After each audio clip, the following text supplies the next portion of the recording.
আফগানিস্তানে আবারও ভয়াবহ ভূমিকম্প।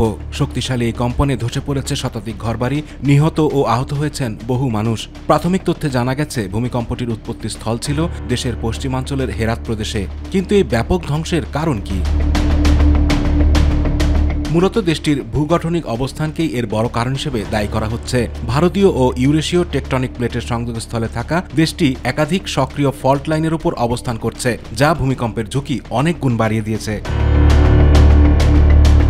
জাতিসংঘের এক সাম্প্রতিক প্রতিবেদনে জানানো হয়েছে, গত এক দশকে আফগানিস্তানে ভূমিকম্পে প্রায় 6 লাখ মানুষ ক্ষতিগ্রস্ত হয়েছেন। প্রতি বছর গড়ে 118 জন মানুষের মৃত্যু হয় শুধুই ভূমিকম্পজনিত কারণে। এই দুর্যোগের ভয়াবহতা আরও বাড়িয়ে তোলে দেশের অবকাঠামোগত দুর্বলতা। বেশিরভাগ ভবন নির্মিত হয়েছে কাঠ, কাঁচা ইট কিংবা মানহীন কংক্রিট দিয়ে, যা ভূমিকম্প প্রতিরোধে একেবারেই অকার্যকর। বিশেষত পাহাড়ি এলাকায় নির্মিত এসব দুর্বল স্থাপনা সহজেই ধসে পড়ে, বাড়িয়ে তোলে প্রাণহানি ও সম্পদের ক্ষয়ক্ষতির মাত্রা।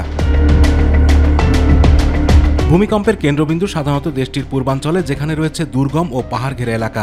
এসব জায়গায় ভূমিকম্পের পর পাহাড় ধসের ফলে ঘরবাড়ি চাপা পড়ে রাস্তাঘাট বন্ধ হয়ে যায় এবং কখনো কখনো নদীর প্রবাহ থেমে যায়, ফলে উদ্ধার তৎপরতা চালানো হয়ে পড়ে অত্যন্ত কঠিন।